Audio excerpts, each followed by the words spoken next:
안녕하세요, Nifties. Welcome to Knittery Nicole.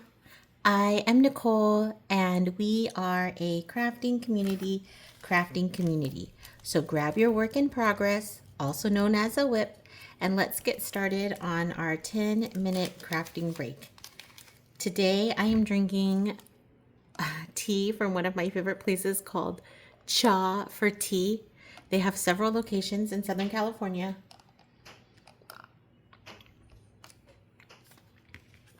But the one I go to is in Long Beach. And it's a little bit far, so we don't get it all of the time. But besides having delicious tea, and I'm not sure what makes it extra delicious, but I think it's because they make it fresh and some people use a powder or something. I'm not sure. I wish I knew I wish I knew the answer, so I could replicate it. But I don't really know. But they also have the best snack chicken. So I'm going to show you that. Look. Mmm. The flavor is so good. I probably shouldn't have eaten on camera because now I have to chew.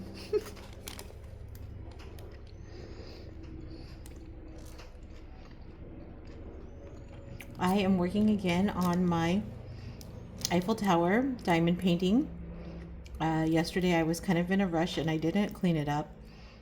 But I think I didn't clean it up because I actually did want to work on it more.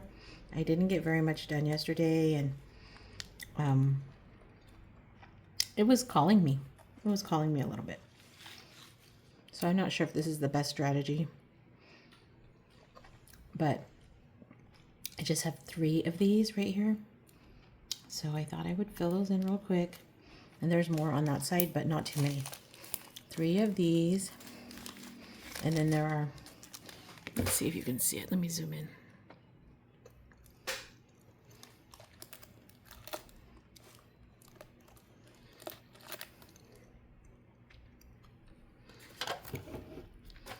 There we go. Let's see. Yeah, so 3 of those, and then you can see those little T's right there. I wasn't super, it's not super straight right there, but I think it'll fit. There we go.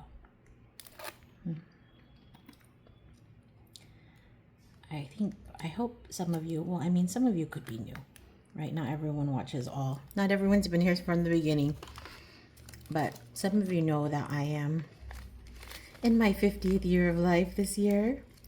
And what that means for many people at this age is that we are going through maybe menopause or perimenopause.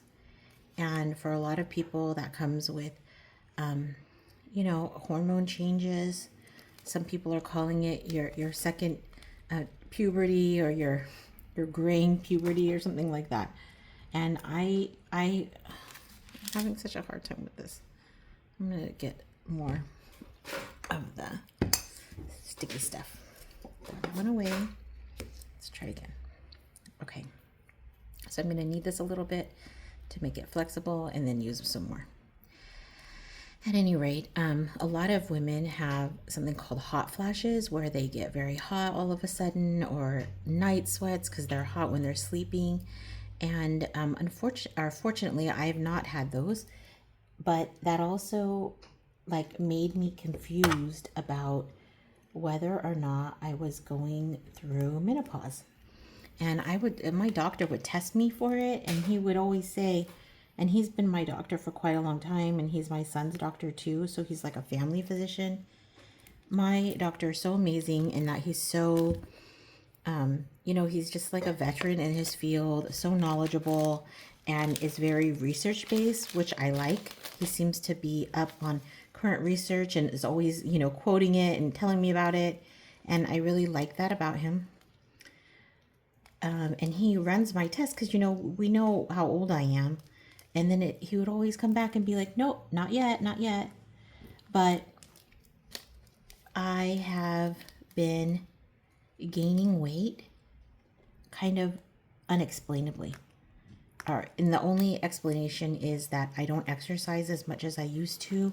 And it's because, I work and I'm a single mom and I don't get to the gym every day. I used to be a gym every day type of a person. And so because of that, that could explain the weight gain. But what does not explain the weight gain, and I think is hard for people to understand, is that I don't eat that much. And and then, people say, and I used to be kind of into fitness, so I've heard all my life, calories in, calories out, or whatever. So if you count your calories and you want to lose weight, you need to just cut calories and then you will lose weight, because calories in, calories out.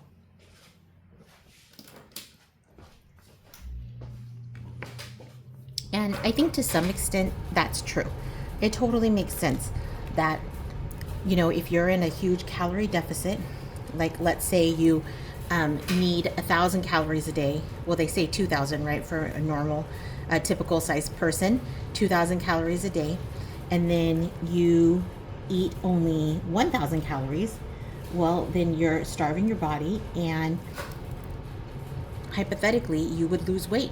You would, drop a certain amount of weight for every calorie that you didn't eat. And I think that makes logical sense. Like when we think about very simple things like filling a pitcher of water. If you put less water in the pitcher, well, then there's, less to gain or whatever. Something simple like that. But our bodies are not that simple. Our bodies are not that simple, and specifically our aging bodies are not that simple. And so eventually, I've been working with my doctor about this. Eventually I went to a gynecologist, and she was a woman. And so my doctor didn't think I needed hormone replacement therapy. And I understand why, because he's saying, look at your labs. Your labs are perfect. Your hormones are fine.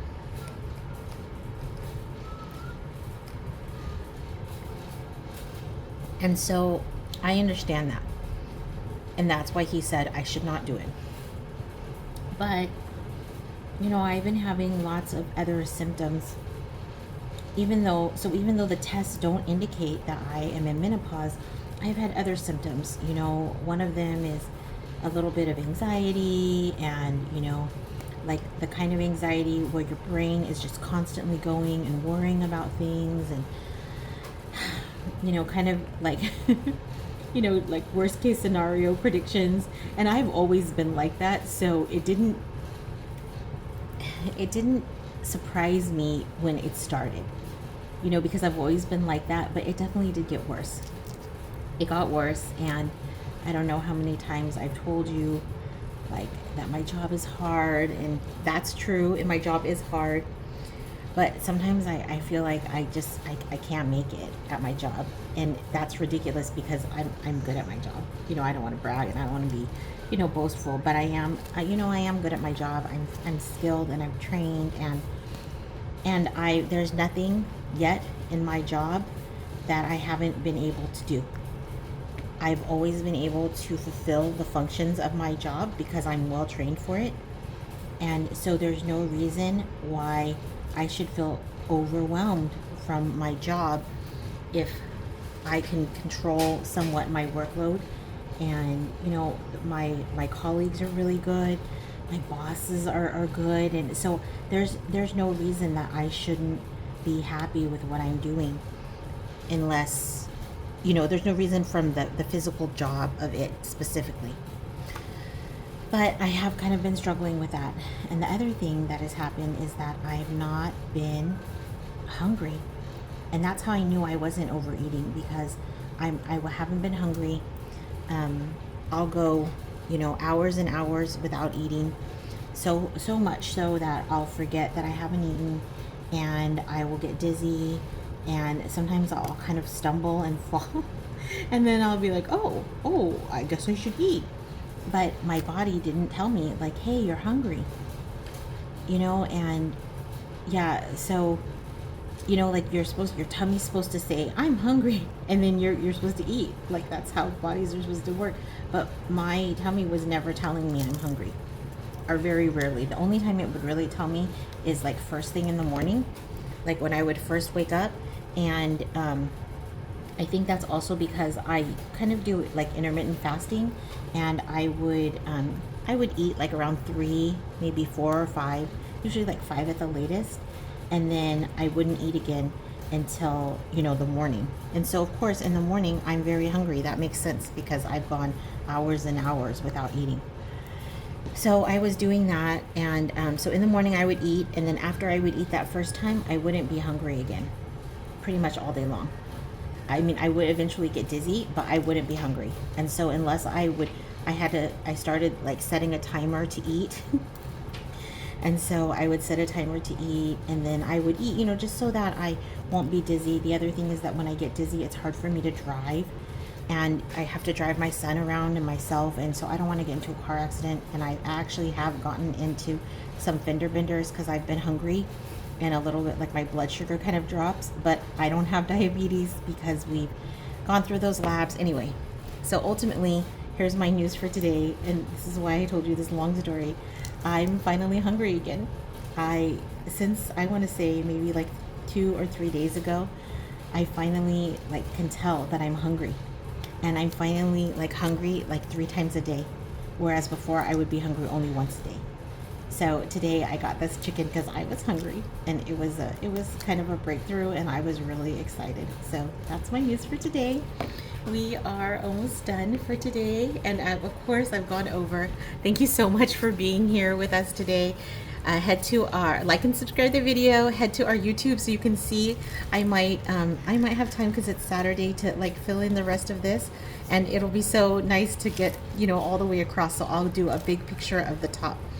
And if you go to our threads, you can also post what you've worked on today. Have a great day. 안녕히 계세요.